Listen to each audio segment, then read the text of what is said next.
have basked in the presence of the Lord, because indeed He is ours. And yes, He is also saying, "You are mine." We started off with the essence of worship, and then finalized with Pastor Travis Green, taking us to how many minutes? 19 minutes to the top of the hour. That is 8 a.m. Time now for the newspaper review. My name is George Gishuru. Welcome back to Hope at Dawn right here at Hope TV. Now, we start off with the Daily Nation. They go with the headline, Gashagua's U-turn.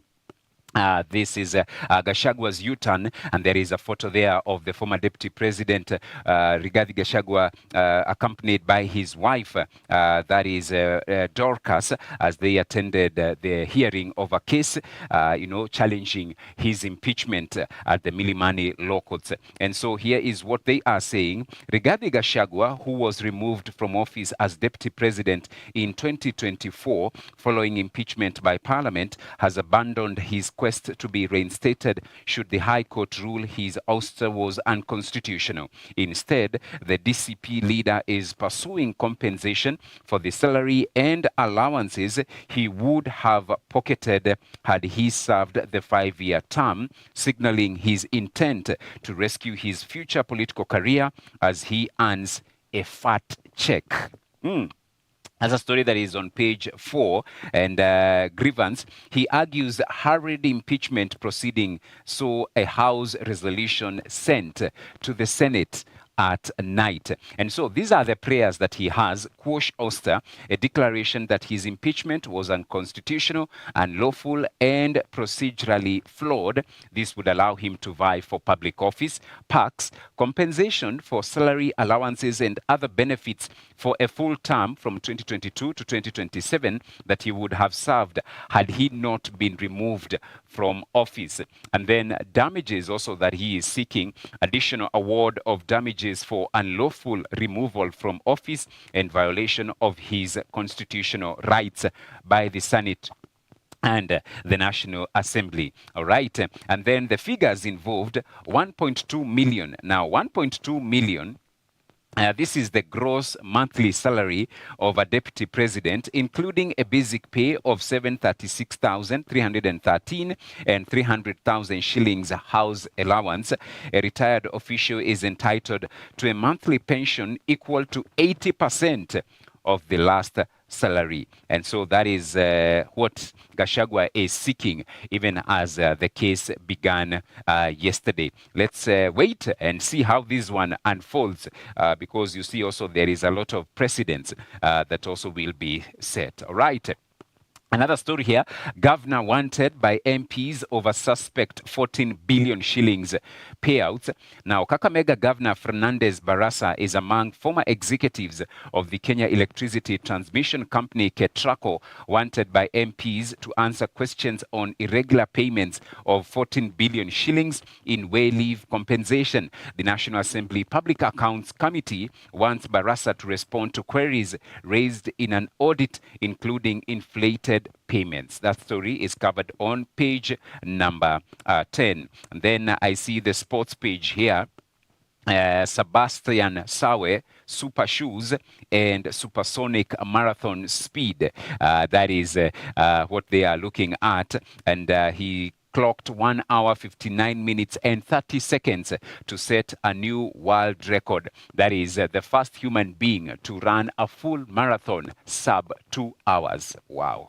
Yeah, so you can read that story also on the sports page, the sports segment of the Daily Nation as well. And quite an interesting story there by of Sebastian Sawe as well, setting the record and also putting the country's map where it belongs. And then FIFA shows its hand as Hussein and his committee pull apart.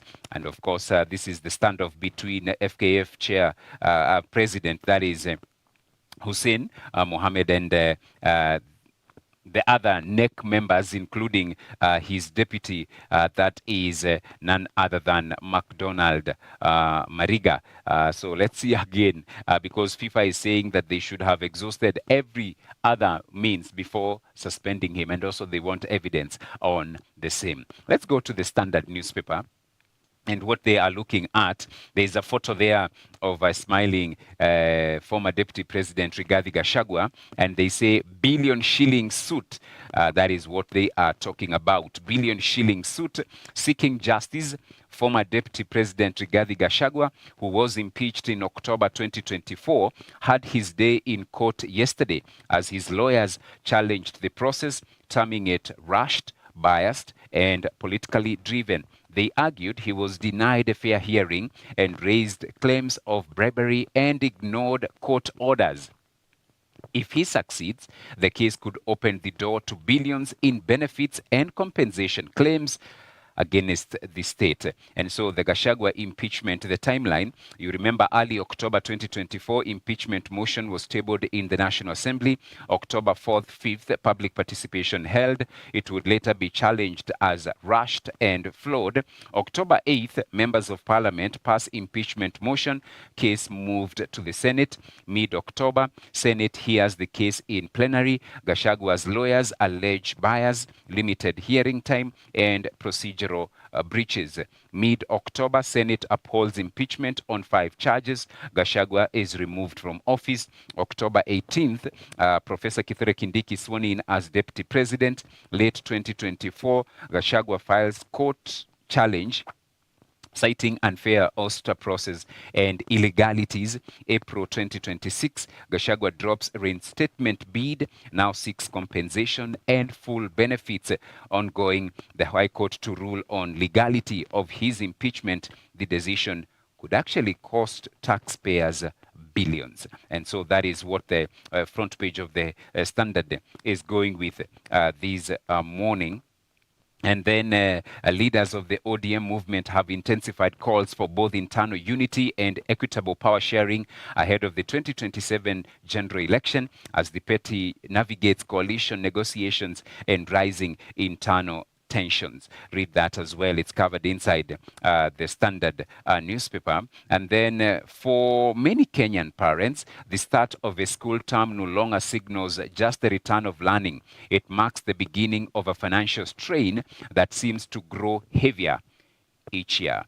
Beneath the official school fee structures approved by the government, a web of additional charges, informal levies, and motivational contributions has quietly taken root, raising a fundamental question. Are schools raising standards or simply raising money? I think they are raising money. I think, yeah, I stand to be corrected. They are now a cash cow, milking parents, right, left, and center. This is one parent speaking. All right. Looking at other stories that are being reported, the country has been waiting with bated breath for the outcome of the voter registration exercise. Politicians, youth, Gen Z groups, and clergy have all emphasized the need for Kenyans to register and participate in the 2027 general election. The numbers so far underscore that urgency. Now, looking at some sports news, the Sports Disputes Tribunal has temporarily blocked the implementation of resolutions that sought to suspend Football Kenya Federation President Hussein Mohamed, escalating an already tense leadership dispute within Kenyan football. And Kenya is about to host the biggest sporting decade in a generation, and somebody forgot to tell the boardrooms. Imagine, it is next year. We are actually hosting the Africa Cup of Nations. We are co-hosting the Africa Cup of Nations. That is one very rare moment for any country. But I don't think we are having a lot of activities, bars and all, including the corporate world. They should already be starting. But then again, as they are saying, are the boardrooms aware? Have they been notified? And what will they be able to gain should they come on board? It's all about marketing, partnerships, and all. That's important. All right. Business Daily: how non-existent farm is set for 10 billion shillings Kenya pay. Non-existent farm, but they are getting 10 billion shillings payment. Dissolved Spanish farm in line for compensation. 3 farms seek the 10 billion shillings awarded by court. Then 27 banks snub new central bank loans pricing formula. Nearly 3/4 of banks have snapped the use of new risk-based pricing formula introduced by CBK, denying customers a more transparent reference rate to assess the cost of borrowing. Then UK pursues 219 million fraudsters suspected to be in Kenya.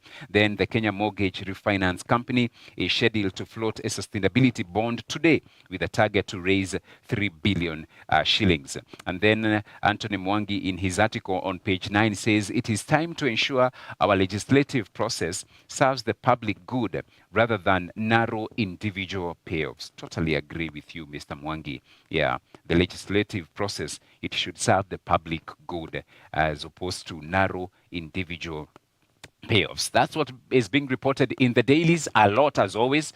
Let's continue as believers to pray as well for this country, the different constituencies, different counties, for wisdom, for all our leaders from the grassroots to the county level, to the national level, wherever they are, in the judiciary, in the legislature, in the executive, public and private sectors. When this nation prospers, we will all prosper. 8 minutes to the top of the hour. Time now to pave way for the video of the day.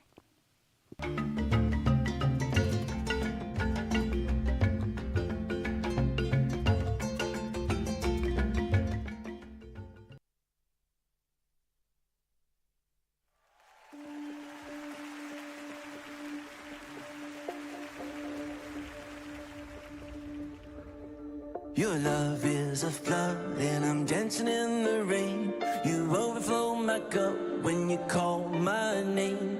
Your love is a flood and I'm lost in the waves. I'm caught up in the rush every breath I take. Your love is a flood and I'm dancing in the rain. Your love is a flood and I'm dancing in the rain. Heaven and earth colliding, open the clouds, I feel it rising. My heart is overtaken, there is a world in me awakened. Your love is a flood and you make me new. A promise I can trust when you say you do. My arms open wide, I'm giving you control. I wanna know how deep it is, the water goes. Your love is a flood and I'm dancing in the rain. Your love is a flood and I'm dancing in the rain. Heaven and earth colliding, open the clouds.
dancing in the rain.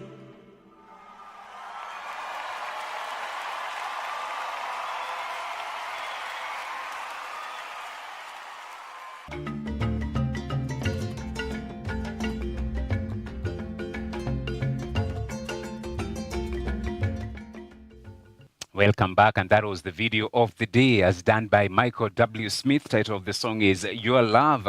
That's a beautiful song. Your love is a flood, and I'm dancing in the rain. You overflow my cup when you call my name. Your love is a flood, and I'm lost in the waves. I'm caught up in the rush every breath I take. Your love is like a flood, and I'm dancing in the rain. Your love is like a flood, dancing in the rain. Your love is a flood, and you make me new. A promising, or rather, I promise I can trust when you say you do. My arms open wide. I'm giving you control. I want to know how deep it is.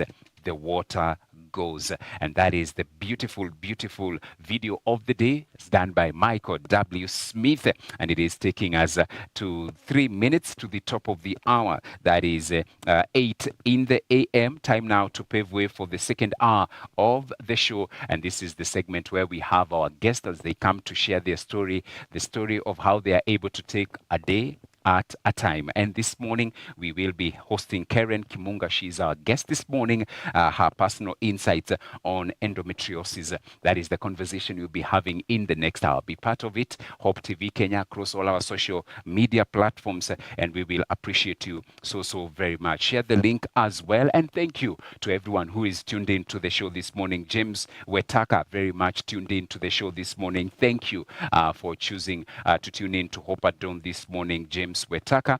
I also see Brain Prize also who is telling us that I am watching, and thank you so much even to the silent viewers there, wherever you are tuned in from, wherever you are following us from. Asanteni sana, we don't take it